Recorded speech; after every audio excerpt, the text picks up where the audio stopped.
Hey everyone, so now we are starting our fourth essay, that is The Text and the World by Andrew Bennett and Nicholas Royal. The very first three essays are completed and now it's time to learn the fourth essay. The main focus of the essay is that this essay tries to answer an important question in literary theory, that is what is the relationship between a text and the world, the real world. तो ये main question है जो ये essay पूछता है कि क्या रिश्ता है, क्या रिलेशनशिप है टेक्स्ट का यानी कि लिटरेचर का और रियल वर्ल्ड का, इन दोनों में क्या कैसे ये रिलेटेड है एक दूसरे से। ठीक है, लिटरेरी थ्योरी आपको पता है, लिटरेरी थ्योरी एक लेंस है, एक तरीका है लिटरेचर को एनालाइज करने का, क्रिटिसाइज करने का कि literary theory is a collection of multiple theories. ठीक है, कि लिटरेरी थ्योरी में क्या क्या कौन सी थ्योरीज आती हैं, तो बहुत सारी आती हैं। फेमिनिज्म लिटरेरी थ्योरी है का पार्ट है, स्ट्रक्चरिज्म, पोस्ट स्ट्रक्चरिज्म, हिस्टोरिकल, बायोग्राफिकल, मार्क्सिज्म। ठीक है, ये सारे लिटरेरी थ्योरीज है जो अलग अलग कॉन्सेप्ट पे, अलग अलग चीज़ों पे एम्फसाइज करते हैं। फेमिनिस्ट थ्योरी ये कहती है कि वुमेन इक्वालिटी की बात करें, लिटरेचर को एनालाइज करते समय देखें कि वुमेन को कैसे रिप्रेजेंट किया गया है। ठीक है, मार्क्सिज्म क्या कहता है कि मार्क्सिज्म कहता है कि अगर आप मार्क्सिज्म थ्योरी के अकॉर्डिंग किसी वर्क को एनालाइज कर रहे हो, क्रिटिसाइज कर रहे हो, तो चेक करो कि उसमें क्लास स्ट्रगल को कैसे रिप्रेजेंट किया गया है, पावर डोमिनेंस को कैसे बताया गया है। तो ये चीज़ें हैं। अगर पोस्ट स्ट्रक्चरिज्म थ्योरी को आप अप्लाई कर रहे हैं किसी भी वर्क पे, तो आप ये समझने की कोशिश करिए, कोई फिक्स्ड मीनिंग लेके नहीं चलना है माइंड में, बल्कि ये देखना है कि इस वर्क के कितने मीनिंग निकल सकते हैं। ठीक है, तो लिटरेरी थ्योरी एक लेंस है वर्क को एनालाइज करने का। ओके, अब ये इस ऐसे का मेन क्वेश्चन क्या है कि क्या रिश्ता होता है, क्या रिश्ता होता है, क्या रिलेशनशिप होता है टेक्स्ट का, लिटरेचर का रियल वर्ल्ड के साथ। ठीक है, इसको हमें अंडरस्टैंड करना है। The author argues that literature does not just reflect reality. हम जनरली मानते हैं, या जनरली हमें ऐसा माना जाता है कि जो लिटरेचर होता है वो रियल वर्ल्ड को रिप्रेजेंट करता है। हमने रियलिज्म मूवमेंट के बारे में स्टडी किया था कि रियलिज्म क्या मूवमेंट है वो, कि जो लिटरेचर है ना वो real things, real problems, real people, real characters को रिप्रेजेंट करता है, यानी कि रियलिटी को रिप्रेजेंट करता है लिटरेचर। तो क्या रिलेशनशिप है इनका? डायरेक्ट रिलेशनशिप है। ठीक है, कि एज अ मिरर काम करता है, literature works as a mirror of real world, ये चीज़ है। तो ये इस चीज़ पे क्वेश्चन करता है, ये जो टेक्स्ट इन द वर्ल्ड ऐसे है ना, ये क्वेश्चन करता है कि क्या ऐसे ही होता है कि जो लिटरेचर होता है वो रियल वर्ल्ड को एक्सप्रेस करता है, रियल वर्ल्ड को एज अ मिरर, उस मतलब रियल वर्ल्ड को दिखाता है, एज अ मिरर वर्क करता है। ठीक है, कि लिटरेचर पढ़ रहे हो तो आपको रियल वर्ल्ड का पता लग रहा है। तो ये चीज़ है, इसको समझने के लिए हमने ये सारे जो पॉइंट्स लिखे हुए हैं बॉक्सेस में, इनको वन बाय वन अंडरस्टैंड करना है। Yes, the problem of realism, literature as language not life. Edward Said जो मेन नेम इसमें आया हुआ है, कई बार ऐसे पूछ लेते हैं, explain the text and the world and views of Edward Said as well. तो ये चीज़ है, तो अब हम वन बाय वन इसको स्टार्ट करते हैं स्टडी करना।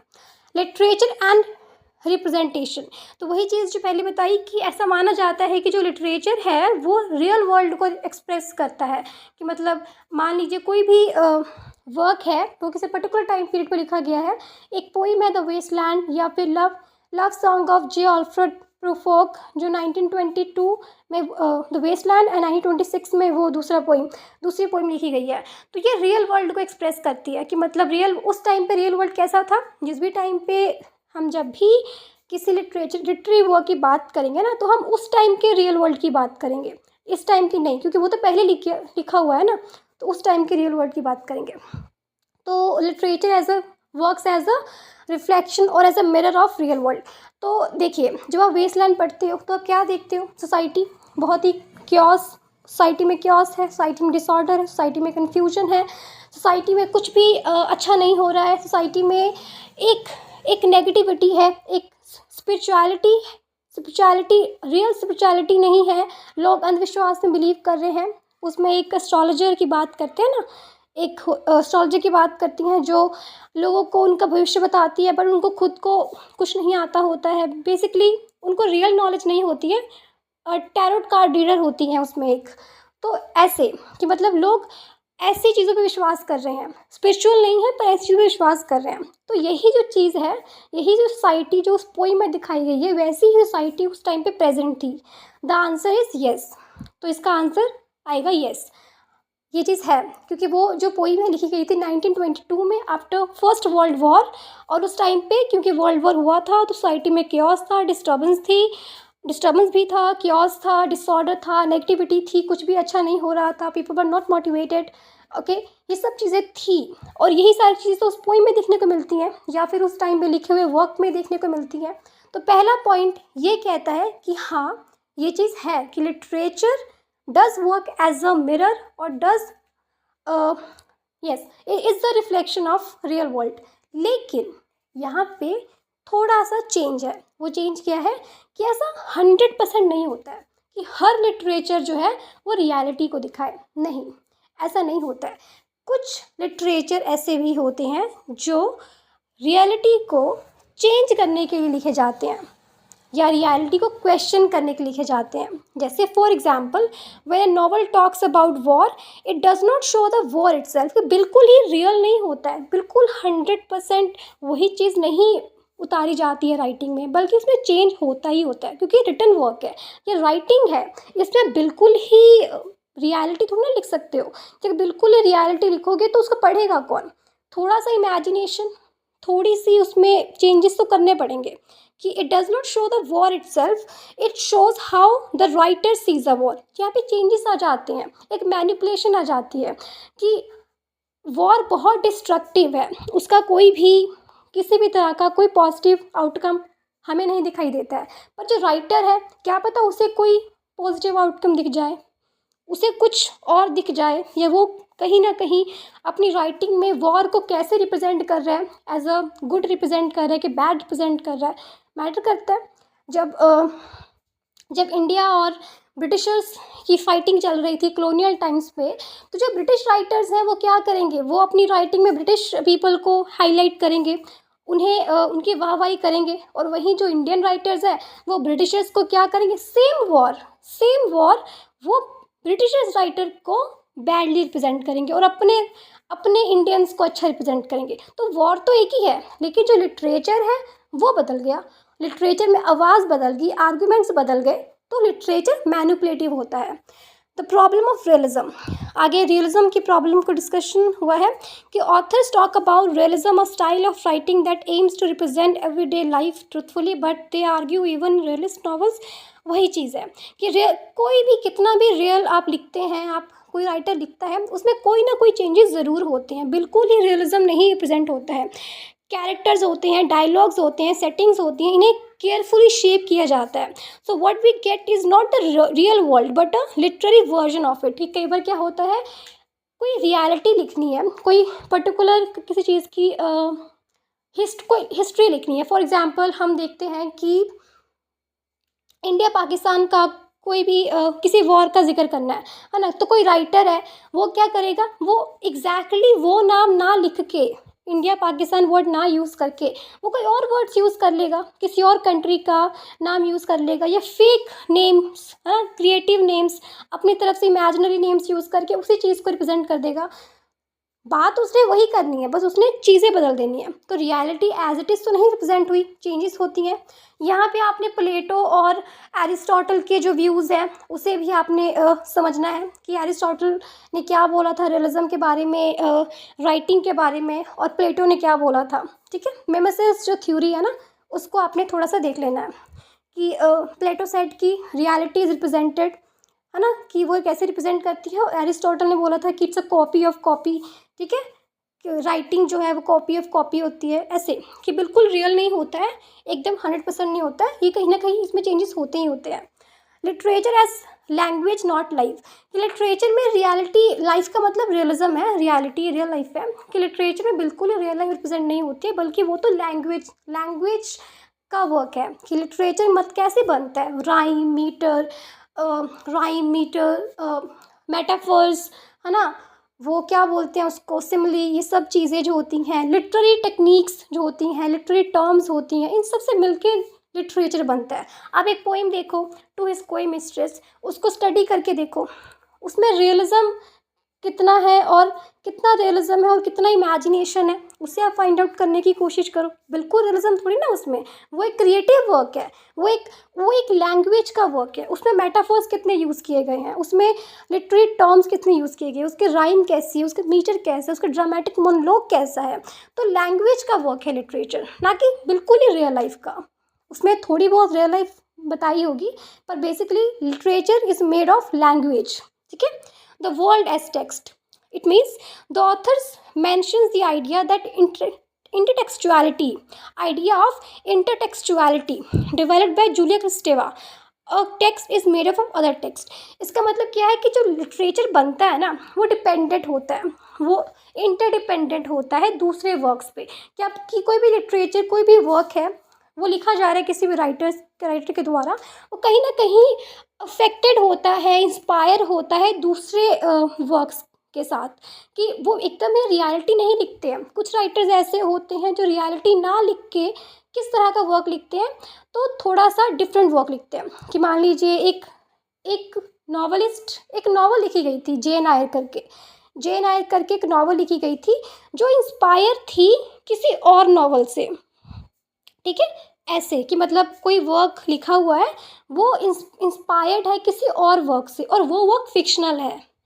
ठीक है, वो वर्क फिक्शनल है, तो कुछ उसमें रियलिटी ज़रूर है, कुछ रियल चीज़ें, रियल कैरेक्टर्स, सब कुछ प्रेजेंट किए गए हैं, लेकिन वो एकदम रियल वर्ल्ड नहीं है। वो तो मतलब उसमें सब कुछ इमेजिनरी है ना, इमेजिनरी कैरेक्टर्स, इमेजिनरी सेटिंग्स, ऐसी चीज़ें हैं। तो ये चीज़ है कि कुछ वर्क्स जो होते हैं वो बिल्कुल रियलिटी को ना रिप्रेजेंट करके वो इंस्पायर होते हैं दूसरे टेक्स्ट से। तो कॉन्सेप्ट ऑफ इंटरटेक्सचुअलिटी को यहाँ पे प्रेजेंट किया गया है। सेकंड है एडवर्ड सेड, एक इंपॉर्टेंट नेम इस थ्योरी में जो आएगा, Edward Said and post colonial concerns to show how text relates to power and ideology, यानी कि Marxism. The authors bring the work of Edward Said, specially his work Orientalism, एक work है Orientalism, उसका जिक्र हुआ है। Said argued that many western text misrepresented the East, showing Eastern countries as backward। वही चीज़ है जो पहले समझाई है, कि यहाँ पे एडवर्ड सेड ने का एक वर्क है ओरिएंटलिज्म, जिसमें पावर और आइडियोलॉजी की बात हुई है। कि ब्रिटिश कॉलोनिज्म का जब टाइम था, तो जो ब्रिटिश राइटर्स थे रडियार्ड किपलिंग, उन्होंने क्या किया, ईस्टर्न कंट्रीज़ को, इंडियन कंट्रीज़ को, या फिर जहाँ पे भी उन्होंने कब्ज़ा किया था, उन कंट्रीज़ को बहुत ही पुअरली प्रेजेंट किया। बैकवर्ड हैं, सैवेज है, ऐसे इस तरह के लोग वहाँ रहते हैं। They need change, they need to be controlled, they need to be judged, ऐसे। पर जो इंडियन राइटर्स थे, उन्होंने क्या किया, जब उन्होंने ऐसे वर्क्स को पढ़ा, जब फ्रीडम आई, तो उन्होंने उसी वर्क को दोबारा लिखा और उन्हीं के अगेंस्ट लिखा, अपनी राइटिंग में लिखा। वो चीज़ है कि हमेशा वर्क रियलिटी को रिप्रेजेंट नहीं करता है। कुछ वर्क लिखे जाते हैं जो रियलिटी को रिप्रेजेंट करते हैं, कुछ वर्क लिखे जाते हैं जो रियलिटी को क्वेश्चन, यानी कि रियल लाइफ में जो प्रॉब्लम्स चल रही हैं उनको क्वेश्चन करने के लिखे जाते हैं। कुछ वर्क लिखे जाते हैं जो इंस्पायर होते हैं दूसरे वर्क से, कुछ वर्क लिखे जाते हैं जो हिस्ट्री से इंस्पायर होते हैं, और कुछ वर्क लिखे जाते हैं जो पोस्ट कॉलोनियल कंसर्न से रिलेटेड होते हैं। कि मतलब जब कॉलोनियल टाइम पे जो रिलेटेड लिटरेचर लिखा गया था, कुछ उसके अगेंस्ट लिखे जाते हैं। तो हमेशा रियलिटी को रिप्रेजेंट नहीं करता है, बल्कि बहुत अलग अलग फील्ड्स हैं, अलग अलग फैक्टर्स हैं जो लिटरेचर को डिटरमाइन करते हैं। लिटरेचर आइडियोलॉजी, ये रिलेशनशिप है कि जैसी आइडियोलॉजी होगी वैसा लिटरेचर बन जाता है। कि अगर रियल लाइफ, मान लीजिए रियल लाइफ में सब कुछ बहुत ही सही चल रहा है, मतलब कैपिटलिज्म सोसाइटी है ना, रिच और पुअर पीपल हैं, एक दो सेपरेट क्लासेस हैं यहाँ पे। ठीक है। तो फिर मार्क्सिज्म थ्योरी क्या कहती है कि जब ऐसी सोसाइटी होगी, जब रिच और पुअर पीपल होगा, ऐसी सोसाइटी होगी, तो जो लिटरेचर होगा उसमें सिर्फ बॉर्जिस की तारीफ़ें की होंगी, उनको सपोर्ट किया होगा, उनके हक में लाइनें लिखी गई होंगी, ऐसी मार्क्सिस्ट थ्योरी बोलती है। लेकिन अब आइडियोलॉजी की बात हो रही है यहाँ पे, तो मान लीजिए कोई राइटर है जो ऐसी आइडियोलॉजी नहीं रखता है, जो नहीं सपोर्ट करता है मार्क्सिज्म थ्योरी को, जो उसको लगता है कि नहीं, अगर डिवीज़न है भी, तब भी हम सपोर्ट करते हैं पुअर क्लास को, प्रोलेटरेट को, उन्हें आगे बढ़ने के लिए सपोर्ट करते हैं, उन्हें रेवोल्यूशन लेके आना चाहिए, उसका माइंड कुछ ऐसे काम करता है। या फिर कोई ऐसी कंडीशन है जैसे विक्टोरियन ईरा चल रहा है और फेमिनिज़्म तब नहीं था, तब बहुत ही फीमेल्स को बहुत ही थोड़ा पुअर ट्रीट किया जाता था कि they should stay at home, they should not work at all, ऐसा कुछ सोसाइटी थी। तो उस टाइम पे कुछ राइटर्स ऐसे आए जैसे कैमिली ब्रॉन्ट, चार्लोट ब्रॉन्ट, है ना, ऐसे राइटर्स आई। इन्होंने क्या किया, इन्होंने कहा कि नहीं, ऐसा नहीं है, हम फीमेल्स के लिए बोलेंगे, we will work for empowerment. तो उन्होंने ऐसा वर्क लिखा, उनकी आइडियोलॉजी से लिटरेचर डिफाइन हुआ, ना कि रियल लाइफ से। ठीक है, तो literature creates meaning through difference. दूसरा, लिटरेचर जो है वो डिफरेंस के थ्रू मीनिंग क्रिएट करता है। The author refers to the theory of structuralism, especially the ideas of Ferdinand de Saussure. They explain that words do not get meaning from the real world, they get meaning from differences. So in text, meaning connects from real objects, but from how words relate to each other. This means a text creates its own internal world of meaning. Okay कि literature create होता है अलग अलग words के साथ, mean different words से literature create होता है। टू हिज कोई मिस्ट्रेस की एग्जाम्पल दी हुई है आगे। To his coy mistress 17th century poem, metaphysical poem है। Tries to persuade a woman stop okay being shy, agree to have a sexual intercourse with him because time is passing. Writers use this poem to show talking about something real time, love, death. Poem does not give access to real people. Okay, तो ये basically एक metaphysical poem है जिसमें एक character होता है, dramatic monologue है। इसमें एक कैरेक्टर होता है, मेल कैरेक्टर, जो अपनी फीमेल पार्टनर को परसुएट करता है to have sex with him, but she was not as interested in him as he. तो ये पोइम फिक्शनल है, इसमें ज़रूर एक स्टोरी आपको रियल लग सकती है, पर एक्चुअली में तो वो इंसान एग्जिस्ट करता है, ना वो फीमेल एग्जिस्ट करती है। तो रियलिटी का काम नहीं है लिटरेचर, बिल्कुल ही लिटरल वर्क नहीं होता है कि एकदम रियलिटी रिप्रेजेंट कर दे कि जो चीज़ आप पढ़ रहे हो वही चीज़ एग्जिस्ट करती है सोसाइटी में। नहीं, बिल्कुल ऐसा नहीं होता है। ये मिक्स होता है, रियलिज्म का मिक्स होता है और इमेजिनेशन का मिक्स होता है, ये मिक्सचर होता है। ये कि वो रियल कैरेक्टर आपको नहीं मिलेगा, वो इंसान आपको रियल लाइफ में नहीं मिलेगा, वो फीमेल आपको रियल लाइफ में नहीं मिलेगी, है ना। और वो जो लाइंस, जिस तरह की लाइंस उसमें यूज़ हुई हैं, वो एक लिटरेरी वर्क है, वो एक उसमें लैंग्वेज मेटाफिजिकल पोइट्री है, ठीक है, लिटरेरी टर्म्स यूज़ हुई हैं। तो इस तरह से टू हिज कोई मिस्टेस एग्जाम्पल आपने ऐसे देनी है कि वो एक पोइम है जो कहीं ना कहीं रियल प्रॉब्लम बताती ज़रूर है, पर वो एक फिक्शनल वर्क है और एक्चुअली में वो चीज़ एग्जिस्ट नहीं करती है, वो सब चीज़ें एग्जिस्ट नहीं करती हैं। तो ये हमारा the text in the world ऐसे है। To conclude in the end, Bennett and Royle say that a literary text is not a simple mirror of the real world, it is a complex construction made up of language, culture, ideology and other text. Thus literature is both part of the world and a way of creating